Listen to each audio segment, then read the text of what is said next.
Welcome back to Fantasy Sports today on Sports Grid. For those of you who have been following along, we're previewing a fantasy football NFL team each day.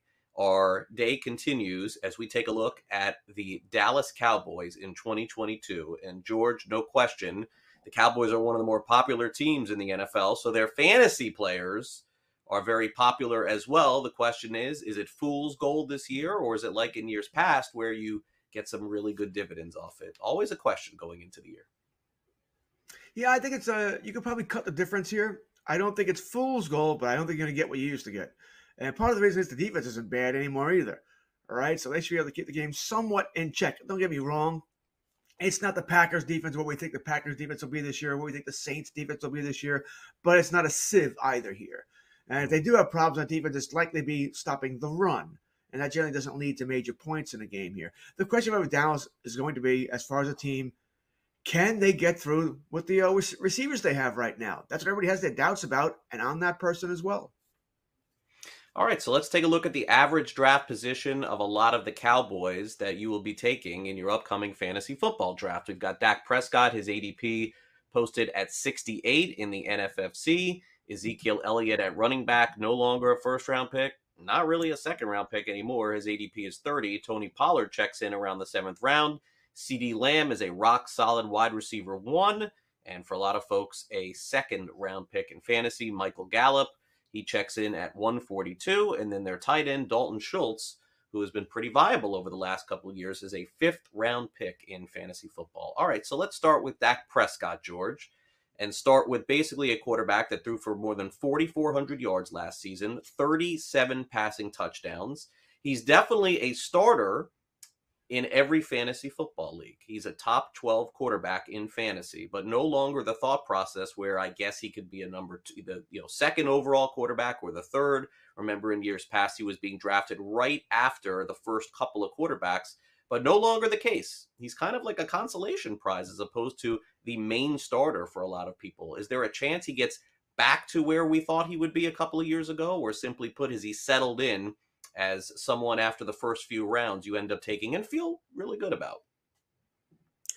I think there's 3 worries for Dak Prescott here. The first worry is the injury, right? When he broke the ankle, the foot, whatever it was, the foot, gruesome injury a couple of years back, he doesn't run as much anymore. And a lot of his value in fantasy was he ran in a lot of touchdowns, right? He's not Lamar Jackson. He's not that kind of, but he seemed to once again pick his spots, and he'd get 3-4 rushing touchdowns a year. That's value. That didn't run as much last year. Now, could that change this year? Absolutely. Another year out, maybe he will run a little bit more, but it won't be anything drastic there. So that's part 1 of the problem. Part 2 of the problem, Cowboy offensive line, not good. All right, it was not good last year. It melted down against the 49ers in the playoffs, and the 49ers dominated that line of scrimmage, and they crushed them. It was almost laughable. That was without Bosa, who got hurt in that game. So that's a problem yet. Have they addressed it? Sure. Is it going to work? Anyone's guess. We'll see. All right, we saw, 17 penalties over the weekend, a bunch of them on the offensive line, too, so they still have issues there. And then, of course, what we talked about in the first segment, the wide receivers. I think CeeDee Lamb will be fine, but remember, he's number 1 now. That's the number 1 cornerback. That's maybe a safety over the top. That's the defense's game planning specifically to stop you. All right, so we'll see how that works for them, because defense is not going to worry about Noah Brown.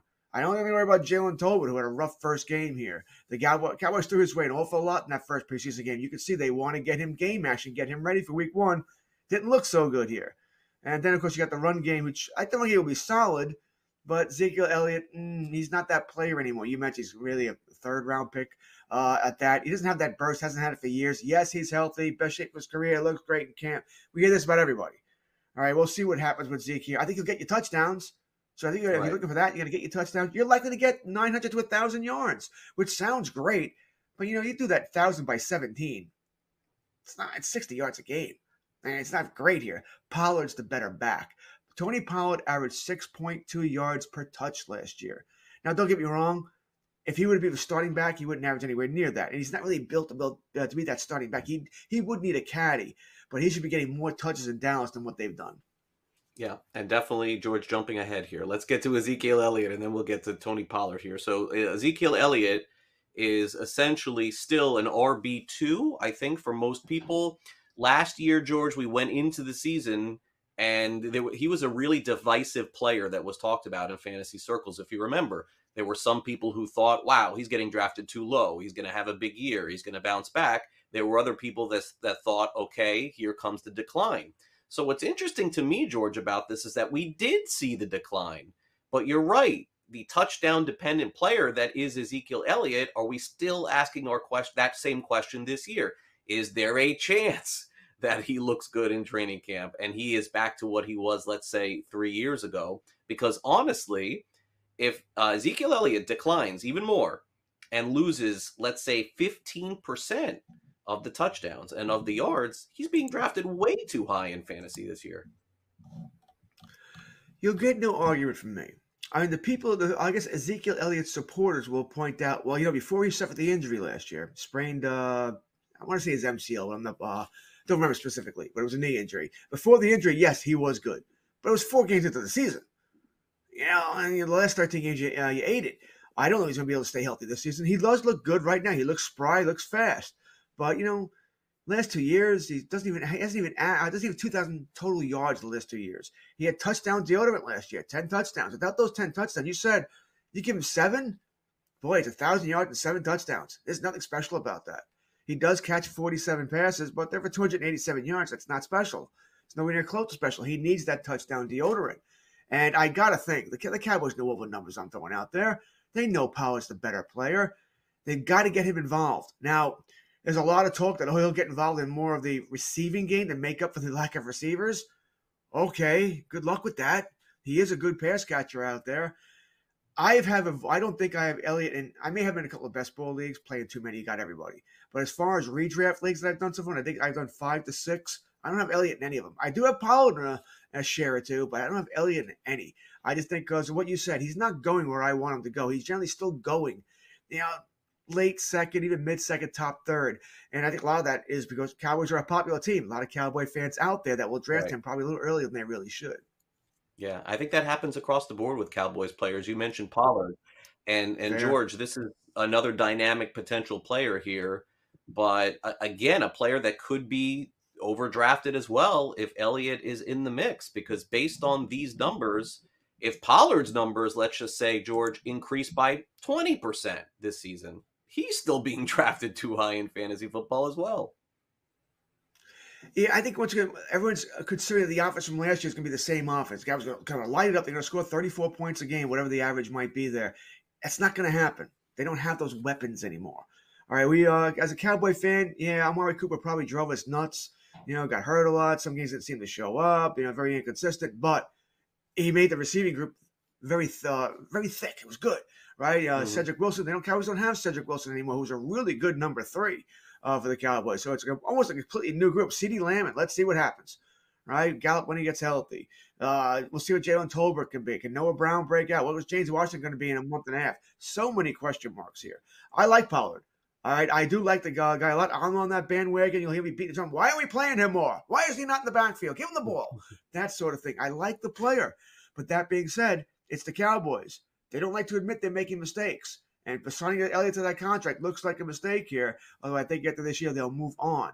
So I think Pollard will get more touches, but not dramatically more.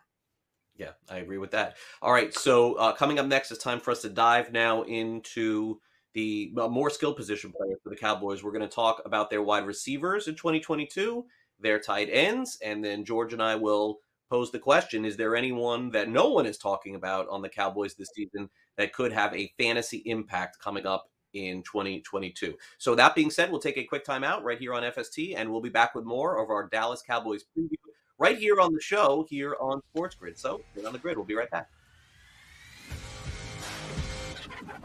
Great.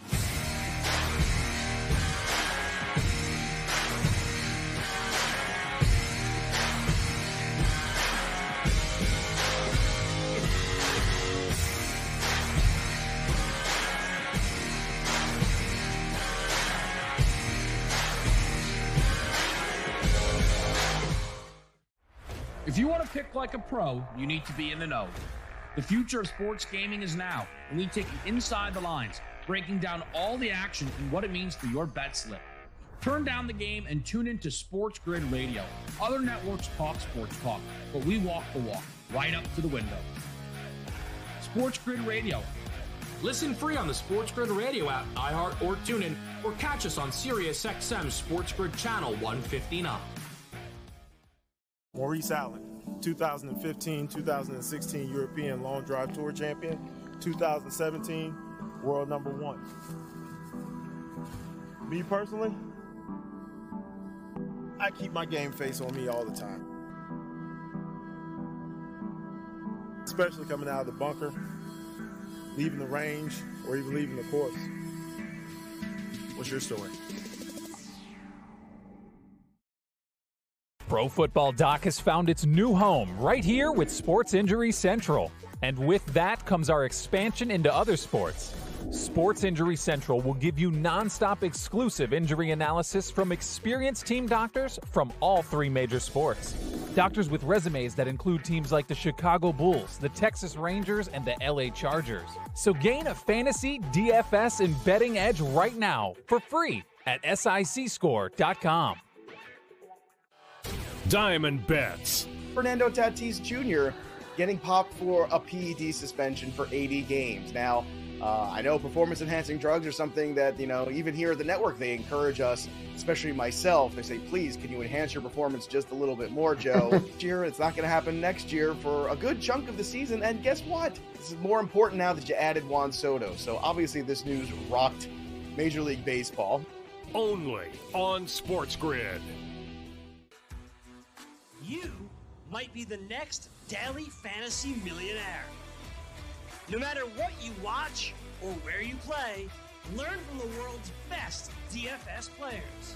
Lineup building tools, expert projections, and advanced stats change the way you play the game.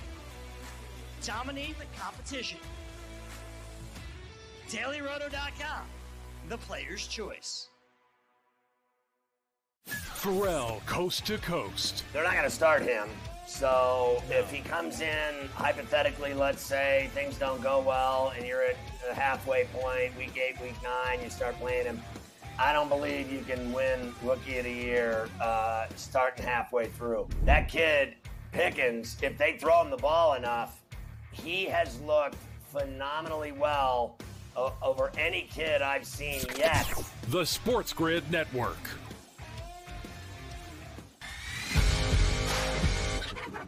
Great.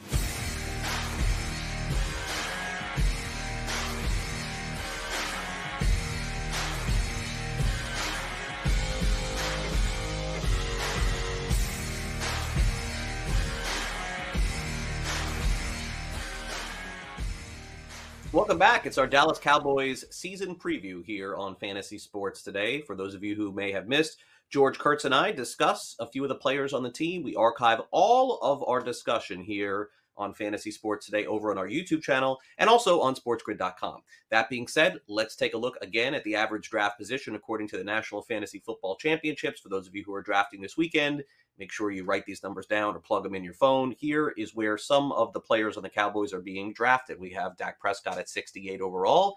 Ezekiel Elliott is now a late second-round pick in fantasy football, in third in some. Tony Pollard is a 7. CeeDee Lamb is probably going to be your wide receiver 1 if you take him in the second round. Michael Gallup in the 13th round at 142. And then Dalton Schultz is a 5th round or 6th round pick in fantasy with an ADP of 63. All right, so now, George, let's dive into CeeDee Lamb, who was a really popular pick in fantasy last season. He didn't go in the first or second round in any draft. But after that, he started getting scooped up in some fantasy drafts, and he definitely proved dividends on that. Now, again, suffered some injuries over the course of the season, had some really quiet games at times too, which was a little bit unexpected.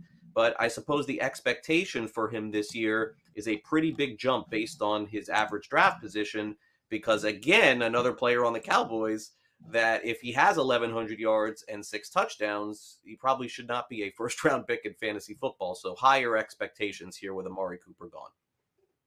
Oh, absolutely. Because the passing offense is going to have to be filtered through him. I mean, he's got to be almost the first or second look on every pass play here. The Cowboys don't have anything else right now. So, yeah, theoretically, he should have a big game, a big season. All right? Yeah, and you're right. If it ends up being without it, if he's healthy for 17, And at the end of the year, we're talking a little over 1,000 yards and a half dozen touchdowns. This season didn't go very well for Dallas.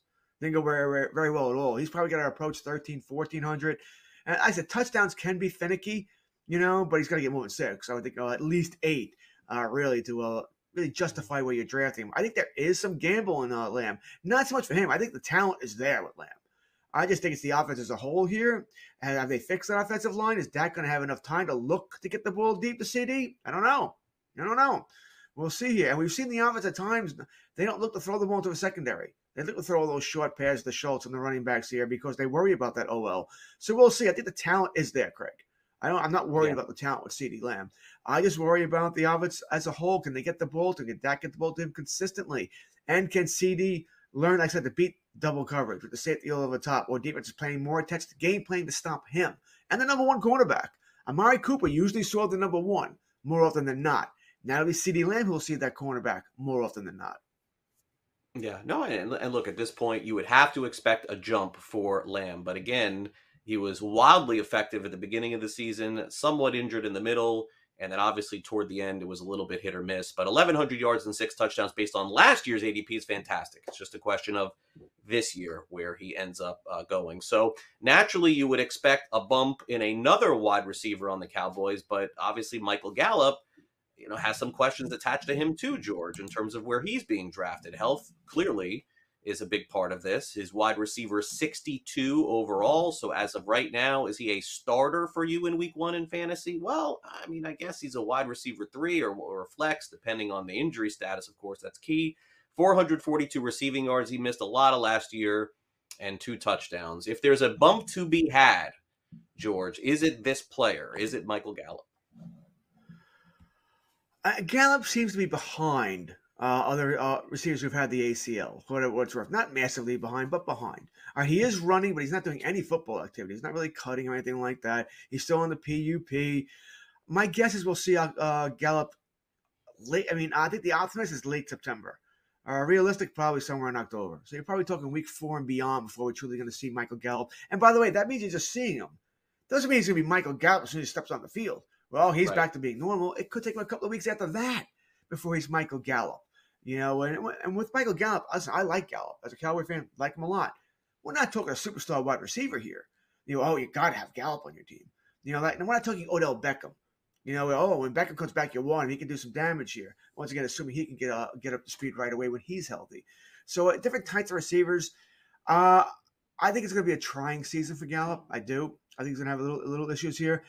I don't mind anybody, especially if you're in a league that you can put someone on IR because he could end up on IR. And if you're in a league that allows people on PUP to go as a reserve pick where you can pick somebody else up for them, I don't mind taking him late at all. But most drafts are 16 rounds. I wouldn't take him in single digits. You're talking somewhere around round 12 and up. Okay, I'm okay with taking a dartboard shot. See what happens here. He might be the first guy you release if you can't put him on IR. So I'm just not expecting big things first year back from ACL surgery for Michael Gallup. Yeah, no, and I think that's the case. We're going to get into other wide receivers here in a minute that are not being drafted inside the top 200. So stay tuned for that. So the immediate beneficiary from that, you would think, George, would be Dalton Schultz, who is an extremely capable tight end.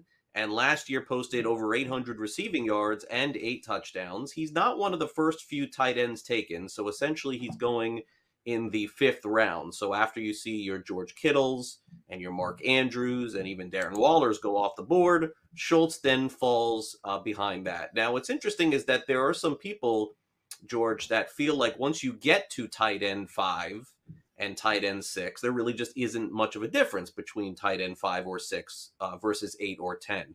But this is a position where if I was to ask you, George, can Schultz get 20% better? If so, now all of a sudden he's tight end 3 or he's tight end 4. And so there's where a significant jump could happen, but will it happen for him this year? I think it's asking a lot. I think he has a solid tight end. I don't think he has the athletic skills of the top 5 that you already mentioned. The Andrews, Kelsey, Pitts. I'd probably put Waller and Kittle still in there as well as guys who are more athletic than Schultz. That being said, he's good, but Dak will look for him and look for him a lot. That being said, so will defenses. They know the same thing as we know here that, okay, it's CeeDee Lamb and, Schultz. Got to take them away. Forced Dak to beat us with somebody else here. So I think Schultz has a nice, solid season. I do. I think he'll put up very good numbers. I think he could be a big touchdown guy, big target over the middle in the end zone there. So I like that. I think if you're tiering tight ends, he's in that third tier. He may be the top of that third tier. Maybe Andrews, Kelsey, your top tier. Then I would probably put Pitts, Waller, Kittle, maybe in that order in the second tier. And Schultz is in that third tier. I would probably put guys like Goddard with him, maybe Hockenson out of Detroit with them. Might even put Ertz in there. I thought Ertz did very well last year with Arizona when he came upon there. Before you get to the other guys here, so it depends on if you're going to wait on tight end, which generally I tend to do. I mean, I'm probably not even taking this tier. I'll go out and get the Gesicki's of the world, the Fryermoose, maybe Hunter Henry. I tend to wait. But if Schultz is going round 5, probably a tick too early for me. I think I'd want to wait a little bit longer there. It's not that I think he's not going to put up numbers, Craig. I do think he'll put up numbers. I just like to wait at tight end. I don't think he's going to blow you out of the world or out of the water numbers. I don't see that happening. Okay, so fair enough. Now, George, here I guess is the bigger question with the Cowboys. If Gallup does miss time, and it appears that there's a chance, and Cedric Wilson is no longer there, there's got to be some player that we have not talked about here at wide receiver for Dallas that's not named Gallup, that's not named Cooper, that's not named Washington even anymore, and Wilson, that may be able to start as a flex option for you the first couple of weeks. Who is it? I don't think he's on the roster. I just don't think he's on the roster right now. I think the Cowboys, they're paying all this lip service. We love the younger players on our team. We think Dak can make these guys better and all that. I think it's all BS. I think the Cowboys are waiting for roster cutdowns and to see who flies out of there. And I keep looking at the Buccaneers, by the way. Evans, Godwin, Gage, Julio Jones, Tyler Johnson, Rashad Perriman, Cyril Grayson, Scotty Miller. There's no way they're keeping, and they got a whole bunch of other guys, by the way. There's no way they're keeping all those guys. Generally, on a football team, you're going to keep about 6 wide receivers. So there's a couple of guys that are going to shake loose, and there are other teams who are in the same situation. I think that's what Dallas is waiting for, guys to shake loose from other teams to fill their depth. That being said, if we're looking at guys currently on the roster, I think it's Jalen Tolbert. We saw from the preseason game, they were force feeding him the ball to be that guy. They're trying to get him to learn the offense quickly, to get that chemistry with the quarterbacks quickly. Dak did not play in that game. So I think once again, if you were taking just a complete, blind dart throw, Jalen Tolbert's the guy here. They did draft him to be that guy, right? So I would go with Tolbert. I don't expect Noah Brown, who's been with the team a couple of seasons, to do all that much. But for me, Craig, personally, I don't think that player is on the roster yet. All right. Well, we will find out as we're getting closer and closer to the first game of the upcoming NFL season here in 2022. George makes a really good point. Roster cuts will come in 2 weeks. And when that begins, maybe Dallas has their hands on a new wide receiver that starts alongside CeeDee Lamb in week 1 of the upcoming NFL season. So no doubt.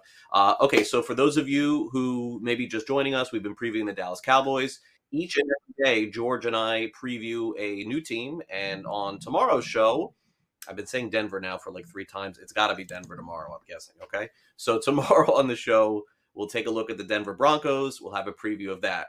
Now, make sure you go over to our YouTube page over on SportsGrid, and also make sure you check us out over on sportsgrid.com, because we're posting all of these videos and all of our previews for you. So when you get to draft day coming up this weekend or next weekend or even the weekend after that, just pull up our YouTube page, go through the average draft position. George and I have our opinions on who we like and who we don't like in the upcoming season, and that can help you win your fantasy football league this year. But coming up next, it's time for Fantasy or Reality here on the show. We will get into everything happening in fantasy football, baseball as well, right here on Sports Grid. Don't go away. Plenty more to come as we get ready to do a little Fantasy or Reality next. Don't go away. Great.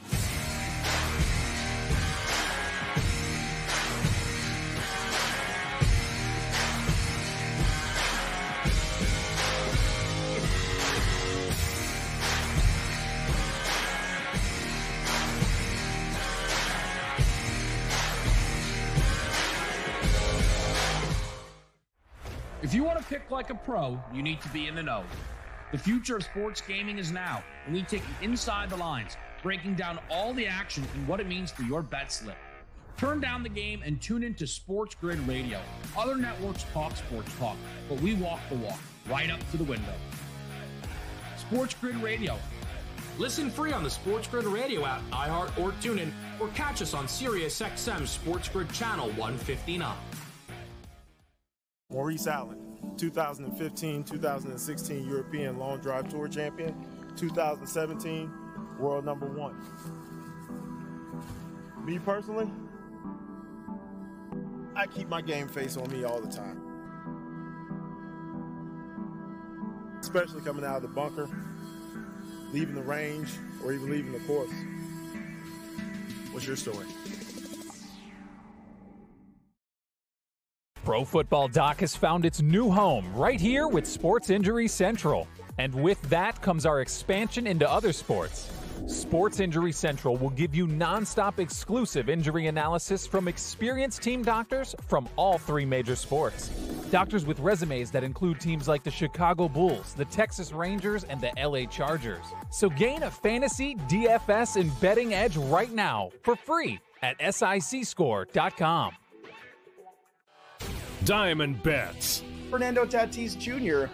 getting popped for a PED suspension for 80 games. Now, I know performance-enhancing drugs are something that, even here at the network, they encourage us, especially myself. They say, please, can you enhance your performance just a little bit more, Joe? This year, it's not going to happen next year for a good chunk of the season. And guess what? This is more important now that you added Juan Soto. So obviously this news rocked Major League Baseball.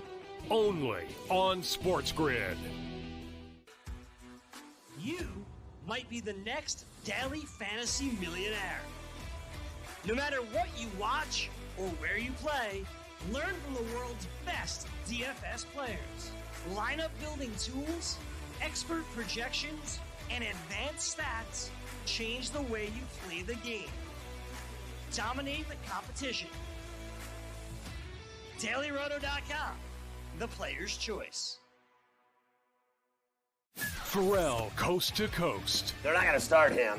So if he comes in, hypothetically, let's say things don't go well and you're at a halfway point, week 8, week 9, you start playing him. I don't believe you can win Rookie of the Year starting halfway through. That kid, Pickens, if they throw him the ball enough, he has looked phenomenally well over any kid I've seen yet. The Sports Grid Network.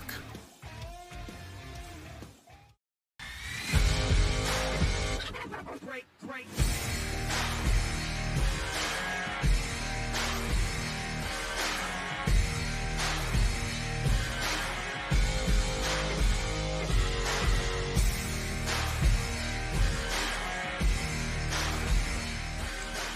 We know what George will be watching on television tonight. It'll be his New York Yankees. My gosh, George, I mean, what is going on here with your Yankees? I mean, do you think that they, have a run in them or anything here? I'm a little stunned here to see them fall this far. I can't say I'm stunned. I've been bashing the Yankees for a while now, but to see this degree, they're not fun to watch. This is just bad. They had bases loaded and 1 out last night and tapped back to the mound for a double play. Outside of that, they did not come close to scoring a run. I mean, not close. So it's not good baseball right now. You want to call it the dog days of August? Fine. I sort of think this is the exact opposite of what happened earlier in the season. Everything went their way. Now, nothing's going their way. But I think they're closer to this team than that team. They don't play the game. They don't play baseball. They play home run ball. And I think they're built for more of the regular season than the playoffs, Craig. So I can't say I'm shocked it's to this degree. But I can't say I'm surprised they're playing poorly. But right now, this is an awful team to watch. Yeah, really tough for sure. By the way, for those of you on social media, you want to follow us on Twitter, you can do it by following us at SportsGrid and at SportsGrid TV for the latest news, notes, information, picks against the spread.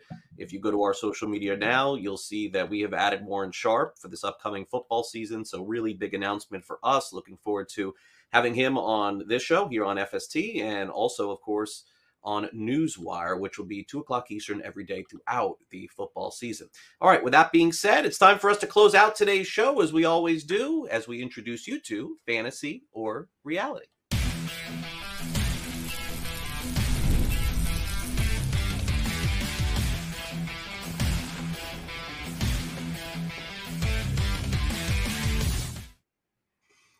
right, George. Well, we had another manager fired in Major League Baseball. Remember what they told us at the beginning of the season, that managers don't get fired in baseball anymore? Oh, yeah, that's definitely not been the case. We've seen Joe Girardi fired. We've seen Joe Madden fired. We've seen Charlie Montoyo fired. We've seen Chris Woodward fired of the Texas Rangers. Wow, a lot of managers fired in Major League Baseball this season, although the Texas Rangers season is pretty much done.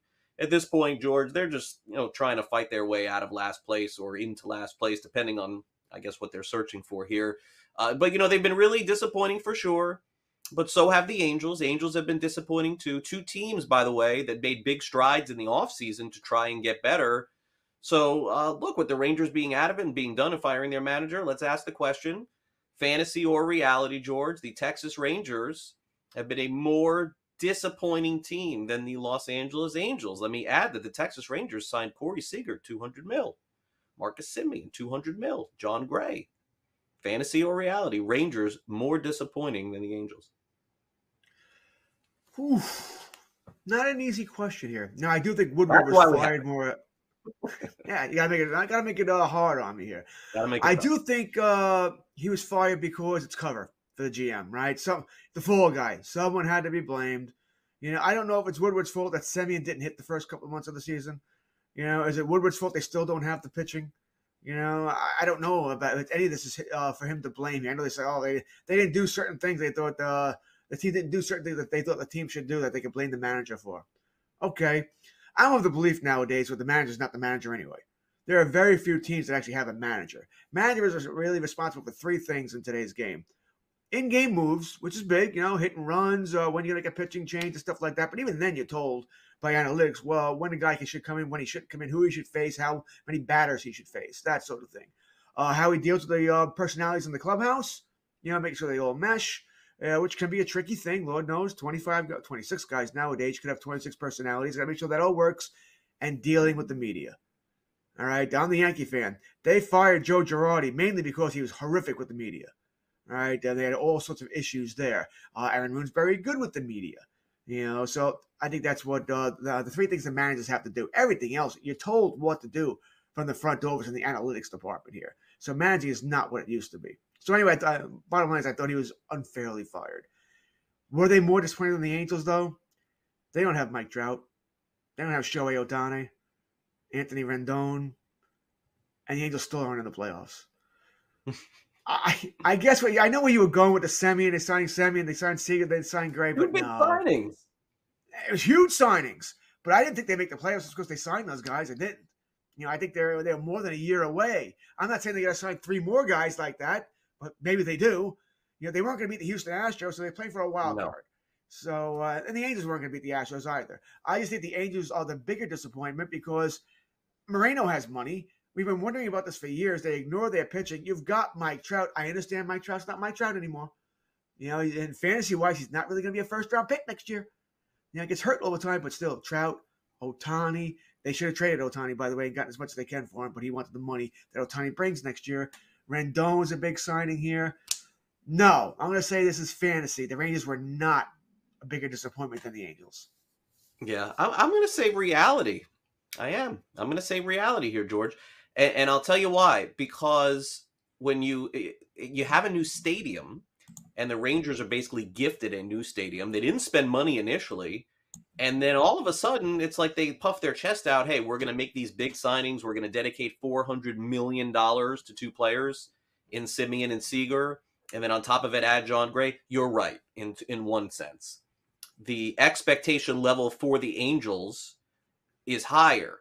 But to see the Rangers this bad on offense and struggle this much, man, I got this. Yes, I got this as a reality. They, to me, are hugely disappointing because let's be honest, the Angels have disappointed us every year. What were we going to expect this year? Was this year going to be any different? What? Because they added Noah Syndergaard?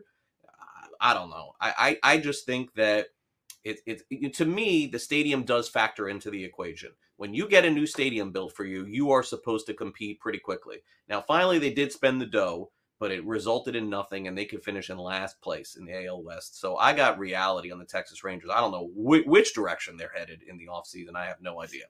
All right, let's move on.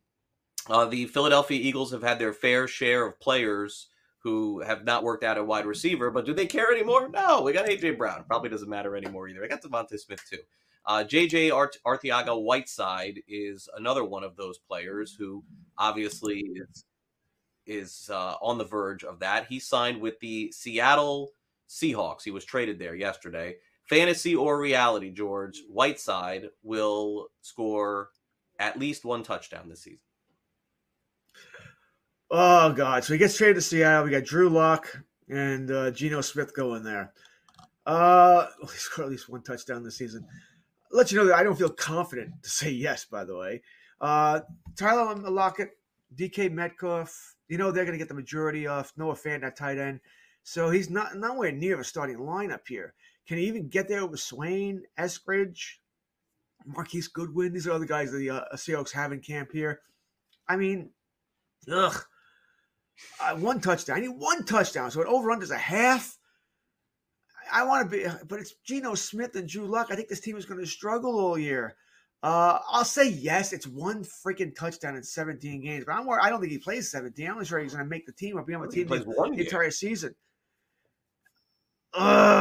Yes, I'll say reality. He gets the one here, but I say this with no amount of confidence. I mean, none. If this was a bet at FanDuel, I would not be taking we're not be betting it. I think the under has just as good a chance here as anything else.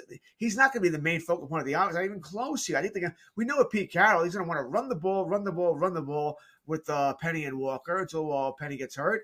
And then Lockett and Metcalf, when they do throw the ball, they don't have good quarterbacks here. I don't know why I'm saying over. So here's the thing. If you want to really play the dynamic of the question that's being asked, I think, George, this is a reality because we did not say NFL touchdown. I think that's why. Because the only touchdown I think he's going to score would be like is there another league this year, like XFL or USFL or something like that? Is there another summer league or are those over until next year? It'd be this year, right? So, yeah, I think we're okay that he can't score a touchdown other than NFL can't this score year. In another league. Yeah. All right. So that being said, I got fantasy. I don't think he makes the team, and I think it's over.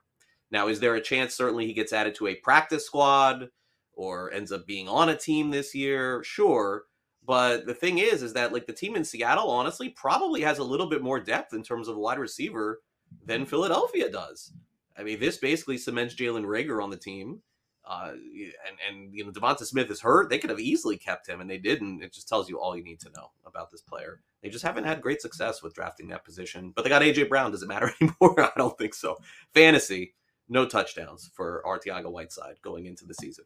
All right, happy birthday it was yesterday. George and I have been talking about, we talked yesterday a lot about ages and birthdays and people here at Sports Grid and our ages and pushing 50 years old. George has passed the 50-year mark.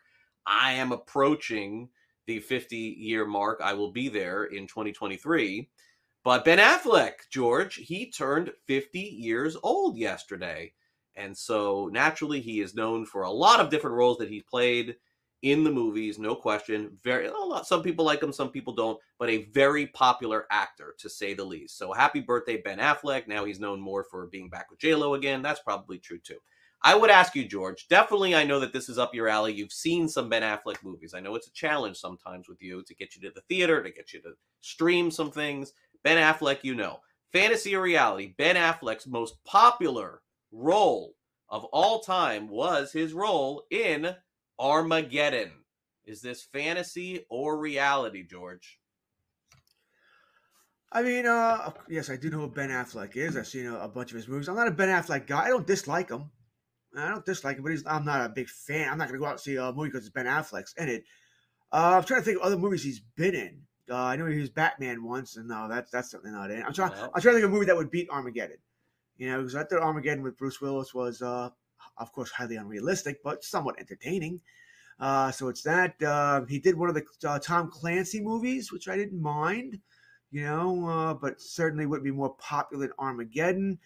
What about the one with what's his name? His best friend out of Boston. There you go.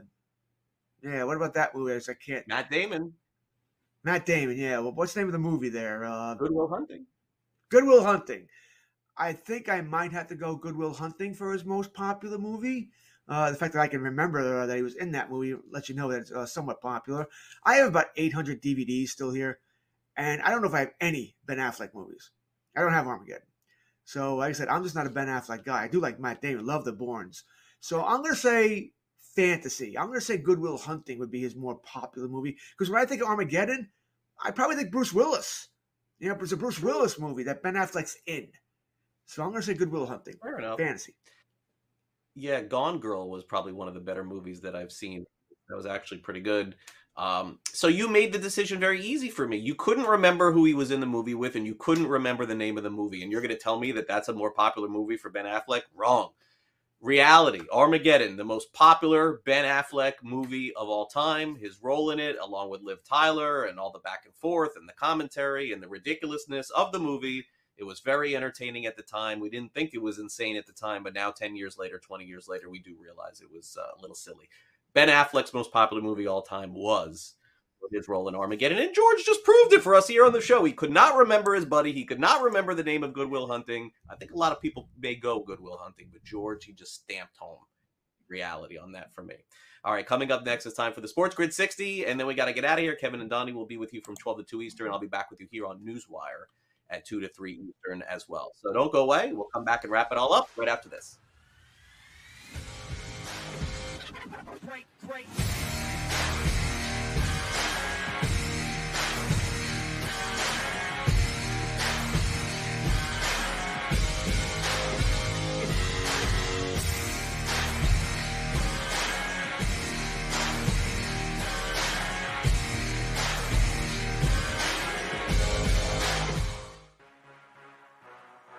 Sports Grid, your 24/7 sports wagering network.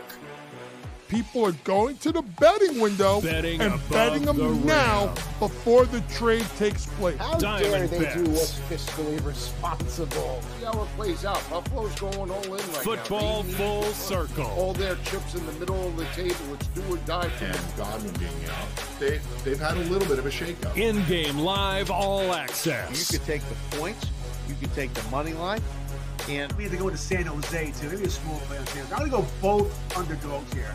I don't want to hear it anymore. Wow. In-game Phillies live. here, Prime over minus time. 128. You do have to lay up a little bit of wood here, Donnie, but I think against Patrick Corbin. But boy, you want to give me 8.5 points with a desperate team facing Get elimination. the winning edge.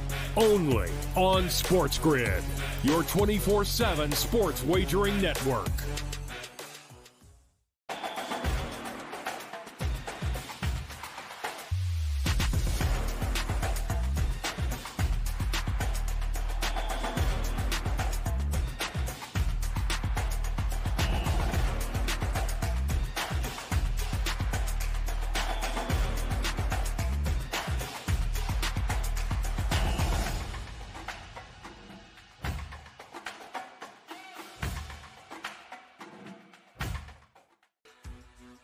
You might be the next daily fantasy millionaire.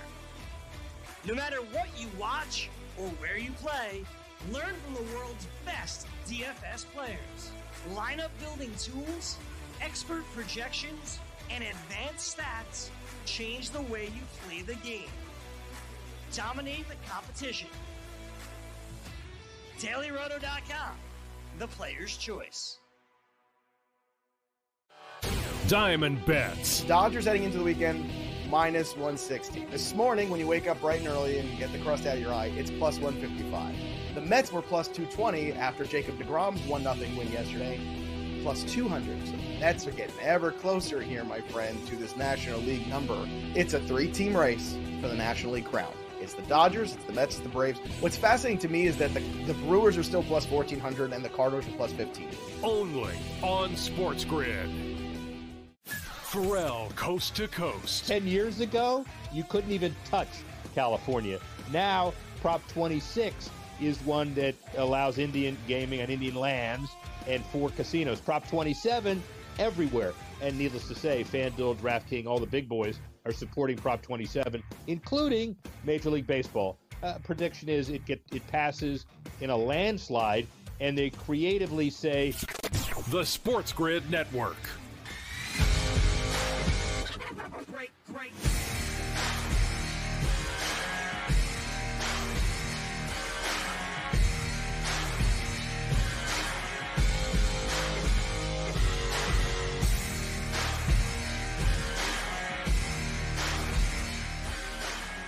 Welcome back to Fantasy Sports Today here on Sports Grid. Just a reminder, coming up 2 o'clock Eastern, I'll be back with you here for another edition of Newswire. But as we wrap up our show today, let's turn it over to George Kurtz. He's got the edition of the Sports Grid 60.